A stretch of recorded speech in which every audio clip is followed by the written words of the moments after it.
दहेज प्रथा पर आधारित एक अद्भुत कहानी, घर का ना घाट का।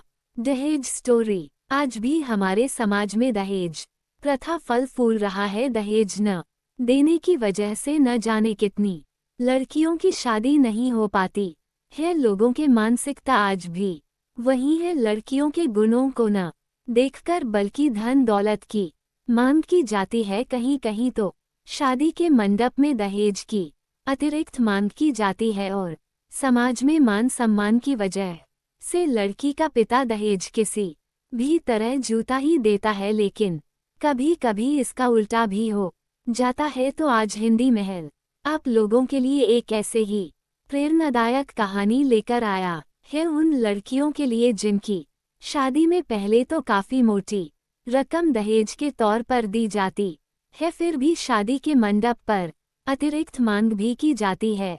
ऐसी स्थिति में हर लड़की का फर्ज यही कहता है कि ऐसे इंसान से शादी नहीं करना चाहिए जो दहेज का लोभी हो और समाज के बीच में दहेज की मांग करता हो। श्रुति एक संस्कारी लड़की जो कि सरकारी नौकरी करती थी और अपने पिता के 3 पुत्री में बीच की पुत्री थी। किसी कारण वश उसकी एक बार सगाई टूट चुकी थी और अब उसकी शादी सुमित नाम लड़के के साथ तय हुई थी। चूंकि श्रुति के पिताजी सरकारी विद्यालय में बाबू के पद पर कार्यरत थे और वे अपनी बड़ी लड़की की शादी अच्छे संस्कारी परिवार में कर चुके थे और अब श्रुति की बारी थी। श्रुति की शादी में भी उन्होंने अच्छा खासा दहेज और खर्च का इंतजाम कर रखा था, किंतु इधर सुमित और भी दहेज की चाहत रखता था। उसका और उसकी मम्मी ने योजना बनाया कि शादी की कन्यादान के दौरान दहेज में श्रुति के पापा से मुंह मांगी रकम मांग लेंगे, क्योंकि श्रुति की एक बार रिश्ता पहले ही टूट चुका था और यह मांग उनके लिए जन्म और मरण का सवाल हो जाएगा। समाज के आगे अपनी मान सम्मान को बरकरार रखने के लिए उनकी मांगों को श्रुति के पापा को पूरा करना ही होगा।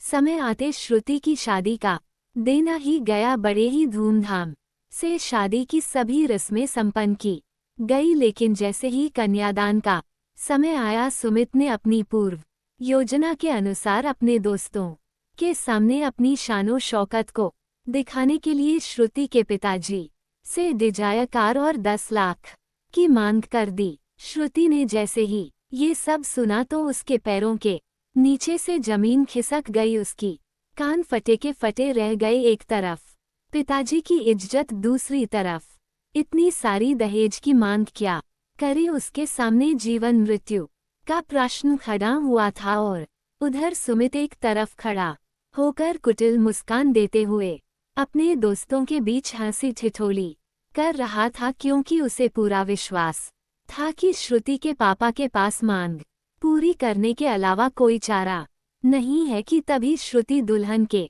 कपड़ों में बड़े ही आत्मविश्वास से उसकी ओर चलकर आए और बड़े जोर के शब्दों में बारातियों से बोला, बारात वापस चली जाए।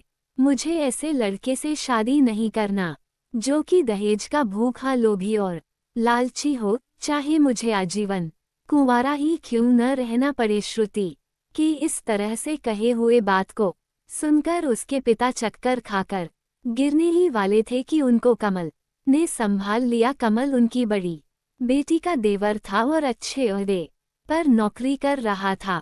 श्रुति के पिताजी को इस बात की चिंता थी कि एक बार बारात लौट जाने पर दोबारा उस लड़की की शादी नहीं होती। कौन करेगा ऐसी लड़की से शादी जिसकी एक बार बारात लौट चुकी हो। एक बार पुनः कोशिश किया जाए और दहेज की मांग को थोड़ा काम करवाया जाए, लेकिन ना तो सुमित उनकी बात को माना और ना ही उसके परिवार वाले। तब कमल ने श्रुति का हाथ पकड़ते हुए बोला कि यह मंडप सजा रहेगा और यहाँ फेरे भी होंगे। श्रुति से विवाह मैं करूँगा बिना किसी लेन देन के।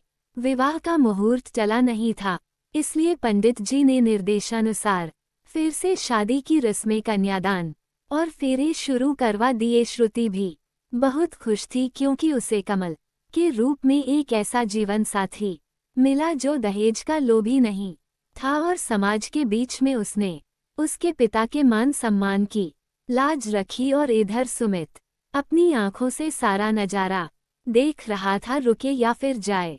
सारे बाराती उस पर थू थू कर रहे थे कि नौकरी वाली लड़की मिल रही थी इसे, धन का इतना लोभी। सुमित अपनी योजना को कामयाब ना होते हुए देखकर यही सोच रहा था, ना तो वह घर का रहा और नहीं घाट का, किंतु श्रुति को घर और वर दोनों ही मिल गए।